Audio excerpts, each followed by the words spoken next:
मेरा घर कहाँ कहानी के आधार पर आज हम सोना का चरित्र चित्रण उसके बारे में अध्ययन करेंगे। मेरा घर कहाँ कहानी की प्रमुख पात्र सोना लाली धोबिन और राजा की जेठ संतान इसमें बताई गई है। सोना प्रस्तुत कहानी के कथानक में प्रारंभ से अंत तक रहती है। सारा कथानक उसे केंद्र में रखकर गुंफित किया गया है। अंत में संघर्ष करते हुए उसे शोषण उत्पीड़न से मुक्ति पाते हुए चित्रित किया गया है। वस्तुतः कहानी का समग्र कथानक सोना के जीवन पर आधारित है। सोना का चरित्र चित्रण, जिसमें पहला जो बिंदु है वह है चंचल स्वभाव की बाला। सोना 10-11 साल की थी तभी वह चंचल स्वभाव की बाला थी। वह अपनी माँ लाली के साथ घर जाकर कपड़े इकट्ठे करती। उसके चंचल नटखट स्वभाव को देखकर मोहल्ले के लड़के कई उस पर आकर्षित हो जाते। इस संबंध में कहानी लेखिका बताती है कि बड़ी लड़की सोना 10 से 11 साल की हो रही थी। मोहल्ले के लड़कों के लिए वह आकर्षण का केंद्र थी, लेकिन जब कोई लड़के उससे रास्ता रोकने की कोशिश करते तो उन्हें माँ से उसका जो है शिकायत करती। अकड़ रखने वाली सोना की पिता की मृत्यु होने पर लाली अपनी जवान लड़की की इज्जत बचाने के चक्कर में अधेड़ बदमाश दिगंबर दादा के घर बैठ गई थी। दिगंबर दादा की रखेल की बेटी थी सोना, इसलिए वह अकड़ कर चलना सीख गई और परेशान करने वाले लड़कों की उसने ऐसी खबर ली कि वे सोना को देखते ही अपना रास्ता बदल लेते थे। इस तरह सोना झुग्गी झोपड़ियों में खेलकर बड़ी हुई और उसे अब अच्छा आसरा मिल गया था दिगंबर का, इसलिए वह अकड़ कर रहने वाली बन गई। निडर, प्रस्तुत कहानी में सोना को एक ऐसी किशोरी बताया गया जो 13-14 साल की होने तक दुनियादारी का काफ़ी अनुभव प्राप्त कर चुकी थी। वह मोहल्ले के लड़कों का निडरता से सामना कर अपनी इज्जत की रक्षा करना सीख गई थी। वह अपने ससुराल गई तो पति ननकू को उसका मोहल्ले के जवान लड़कों के संग बात करना, हंसना बोलना अच्छा नहीं लगता था। ननकू ने उसे मना किया, नहीं मानने पर उसकी जमकर पिटाई कर दी। तब बदले में सोना ने भी ननकू के सिर पर बेलन दे मारा। इसी प्रकार जब एक कोठी में रात के समय वहाँ के छोटे नवाब ने उसकी इज्जत लूटनी चाहिए तो सोना ने किसी औजार से उसे मारकर घायल कर दिया। वह रात में अकेली रहती थी परंतु उसे किसी का डर नहीं लगता था।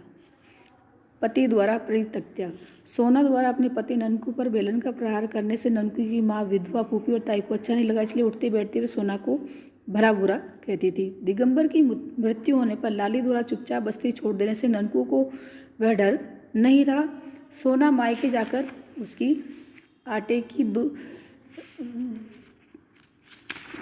शिकायत करने लगी, इसलिए लड़ाई बढ़ने पर ननकू ने उसे घर से निकाल दिया। पति द्वारा तलाक दिए बिना ही त्याग देने से सोना एकदम बेसहारा हो गई।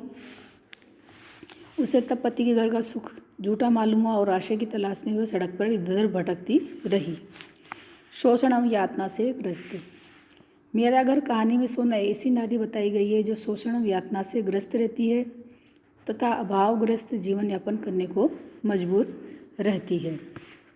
उसे जब पति के घर से निकाला गया तो उसके पास माँ का पता नहीं था, दिगंबर दादा मर गया और कोई सहारा नहीं था। तब उसका गांव के संबंध से दूर का चाचा नीति बाग में स्त्री का काम करता था, बस वही एकमात्र उसका सहारा था।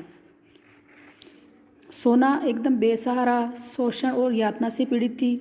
वह इसी प्रकार 6-7 ठिकाने बदलकर काम करती रही, भूखी प्यासी भटकती रही, कोठियों में हजारों काम मुफ्त करती रही ताकि रात में सोने की जगह मिल जाए। बधी बधाई खाने की व्यवस्था नहीं थी, कभी किसी कोठी से मिल जाता तो कभी रमजान अपनी रोटी से थमा देता। यही यातना सोना की जीवन की नियति बन गई थी। इज्जत की रक्षा करने वाली नारी अपनी अस्मिता की रक्षा कर सके, अपनी लज्जा को लूटने से बचा सके तथा बलात्कारी मर्दों की भीड़ में स्वयं को सुरक्षित रख सके, यह उसके चरित्र के लिए अति महत्व की बात होती है। सोना भी कोठियों में काम करते करते पूरे 18 साल की हो गई।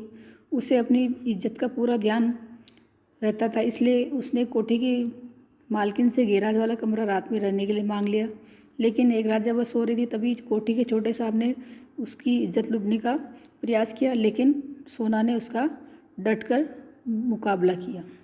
संघर्षशील व्यक्तित्व, प्रस्तुत कहानी में सोना के बहुआयामी संघर्षशील व्यक्ति का चित्रण किया गया है। वह ननकू द्वारा घर से निकाल देने पर अपने दूर के रिश्ते के चाचा के पास रहने जाती है। वहाँ पर भी वह स्त्री का काम करती, झाड़ू पोछा का काम करती है, भूखी प्यासी रहती है, पर उसने संघर्ष करने की आदत को नहीं त्यागा। अपने पति ननकू के अत्याचार का सामना किया, फिर छोटे साहब का डटकर मुकाबला किया, परंतु उसने हिम्मत नहीं हारी। अर्थात वह अपने जीवन में संघर्ष करती रही। अंत में अब वह चलता फिरता उसने एक ढाबा खोला। सुबह को चाय तथा दोपहर में आलू गोभी की सब्जी के साथ रोटी बनाकर अपना धंधा संघर्षपूर्ण अकेली ही चलाने लगी थी। उसके काम जम जाने की खबर से रमजान बड़ा खुश हुआ था। परिश्रमी।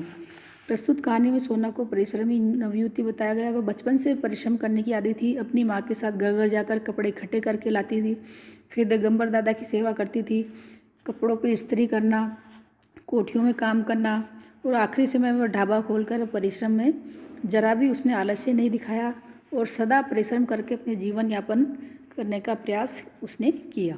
हंसमुख स्वभाव। सोना हंसमुख स्वभाव की थी। मोहल्ले के लड़के इसी कारण उस पर आकृष्ट रहते थे। ससुराल में भी वह जवान लड़कों के साथ हंसती बोलती दिखाई देती थी। हर एक से चटपट बात करना, हंसना बोलना उसका स्वभाव था। अपने ढाबे पर मजदूरों के साथ भी कठोर जवाब पर भी हंस देती थी। उसके हंसमुख आचरण से कई मजदूर उसके साथ विवाह का प्रस्ताव रखते थे, परंतु सोना का चरित्र एकदम पवित्र था, उसमें कोई दोष नहीं था। आत्मिक सुख की आकांक्षी। सोना अपने रखेल बाप दिगंबर के घर में सुख से रहने लगी, परंतु आत्मिक सुख की आकांक्षा से वे विरत नहीं हुई। इसलिए कच्ची बस्ती के मलबे के ढेर के सामने जब उसने अपना ढाबा खोला, तब उससे आत्मिक सुख की अनुभूति होने लगी। कहने का अभिप्राय यह है कि दिगंबर के घर में सुख से रहने लगी, लेकिन वह जो सुख प्राप्त करना चाहती थी, अर्थात आत्मिक सुख, वह उससे प्राप्त नहीं हुआ, लेकिन उसकी आकांक्षा भी उससे विरत नहीं हुई। कहानी लेखिका ने अपने शब्दों में लिखा है, मजदूरों को खिलाकर जब वह परात में बचे आटे की 2 लोई को अपने लिए बेलती थी, तो सुख का एक असीमित सागर सीने में उसके मचल जाता।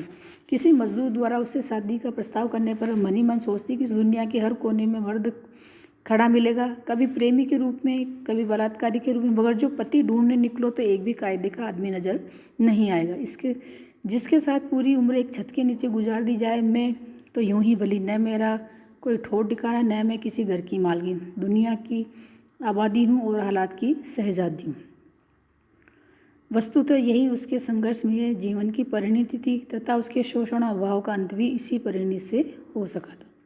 उपयुक्त विवेचन के आधार पर कहा जा सकता है कि मेरा घर कहानी की प्रमुख पात्र सोना का चरित्र अनेक विशेषताओं से मंडित दिखाया गया है। वह अभावग्रस्त एवं शोषणयुक्त जीवन जीकर भी संघर्षशील बनी रहती है। वह अत्याचार और शोषण का सामना करने में सफल रहती है। उसका जीवन निम्न वर्गीय नारी समाज के आदर्श एवं प्रेरणादायी चित्रित किया गया है। अंत में घर बसाने की कामना से मुक्त होने से उसे आत्मिक सुख की परम अनुभूति होती है।